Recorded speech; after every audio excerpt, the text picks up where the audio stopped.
तो hello friends, welcome back to my channel. और friend, आज की वीडियो सीरीज के अंदर हम टॉपिक डिस्कस करने वाले हैं कंसेप्ट ऑफ फेजर, यानी फेजर क्या होते हैं, उनके पूरे कंसेप्ट को डिस्कस करेंगे। लेकिन उससे पहले मैं रिकमेंड करना चाहूंगा कि अगर आपने हमारे बी ट्रिपल ई के प्लेलिस्ट को एक्सेस नहीं किया तो जरूर प्लेलिस्ट को एक्सेस कीजिएगा। प्लेलिस्ट का लिंक आपको नीचे डिस्क्रिप्शन बॉक्स में मिल जाएगा, आप वहां से उसे चेकआउट कर सकते हैं। आइए वीडियो को स्टार्ट करते हैं। तो यहाँ पे सबसे पहला पॉइंट कह रहा है कि sinusoidal alternating quantity can be shown by a line of different length rotating in the anti-clockwise direction at a constant angular velocity। यानी इस फिगर के अकॉर्डिंग ये पॉइंट बेसिकली कह रहा है कि इस फिगर में सारी चीजें पॉइंट आउट की गई हैं।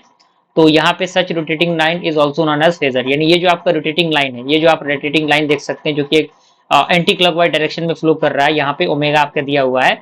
तो यही आपका क्या होता है, ये फेजर होता है। क्लियर। यहाँ पे आप एक्स एक्सिस है, ये वाई एक्सिस है, यहाँ पे एक प्रॉपर सर्कल दिया हुआ है, ये ओरिजिन है, यहाँ से आपका थीटा एंगल होगा, ये आपका जो पॉइंट है ये भी है। क्लियर। तो यहाँ पे मैथमेटिकल रिप्रेजेंटेशन की हम बात करें for phasor are three form, तीन फॉर्म है। सबसे पहला फॉर्म क्या है, रेक्टेंगुलर फॉर्म है। तो पॉइंट कह रहा है कि rectangular method is also called as symbolic notation, यानी जो रेक्टेंगुलर मेथड है उसको हम लोग सिंबॉलिक नोटेशन के नाम से जानते हैं।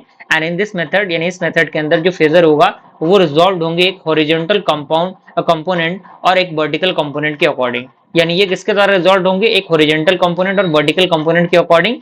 And phasor can be expressed in the complex form as follows, यानी जो फेजर होगा उनको हम एक्सप्रेस कर सकते हैं कॉम्प्लेक्स फॉर्म में, जिससे कि वी बार, जो कि वी बार आपका रहेगा ऊपर में, इज इक्वल टू आपका क्या होगा, एक्स प्लस वाई जे होगा।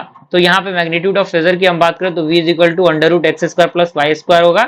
और अगर एंगल रहेगा विथ ओ एक्स एक्सिस, तो यहाँ पे आपका ओ एक्स है, तो यहाँ पे क्या होगा, theta tan inverse Y upon X होगा। क्लियर। यानी थीटा किसके इक्वल होगा, tan inverse Y upon X के इक्वल होगा। तो चूंकि आप टेन इनवर्स लिखिएगा, ये इंग्लिश टर्म मत लिखिएगा, डायरेक्टली टेन इनवर्स वाला जो नोटेशन होता है बस उसी को आपको लिखना है।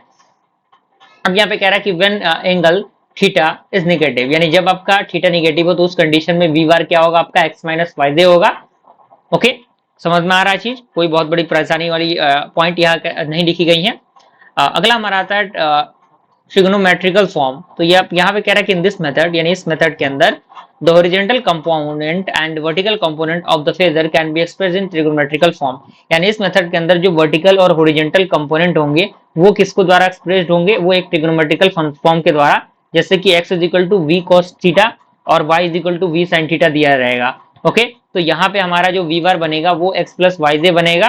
तो चूंकि x का वैल्यू वी कॉस थीटा होगा और y का वैल्यू चूंकि हमें पता ही है क्या है आपका v साइन थीटा है, तो यहाँ से v कॉमन हो जाएगा तो cos थीटा प्लस जे साइन थीटा बनेगा। अब यहाँ पे कह रहा है कि जब थीटा निगेटिव होगा तो यहाँ पे जो वी बार बनेगा v cos थीटा माइनस जे साइन थीटा होगा। ओके, अब यहाँ पे तीसरा हमारा आता है पोलर फॉर्म। तो यहाँ पॉइंट कह रहा है कि polar form is a short form of trigonometrical representation of phasor, यानी जो आपका पोलर फॉर्म है एक प्रकार का शॉर्ट फॉर्म है ट्रिगोनोमेट्रिकल रिप्रेजेंटेशन ऑफ फेजर का, जिसको हम यहाँ पे दिया हुआ है V bar is equal to V less than theta. Okay, तो यहाँ से less than equal to theta होगा, सॉरी। तो यहाँ पे जब थीटा क्या होगा, नेगेटिव होगा, तो उस कंडीशन में जो वी बार होगा उसका जो वैल्यू होगा वो क्या होगा, वो भी नेगेटिव ही होगा। क्लियर। यहाँ तो कोई परेशानी नहीं होनी चाहिए। और कंसेप्ट ऑफ फेजर हो ही गया। तो नेक्स्ट वीडियो के अंदर हम लोग नेक्स्ट टॉपिक को डिस्कस करेंगे। Thank you.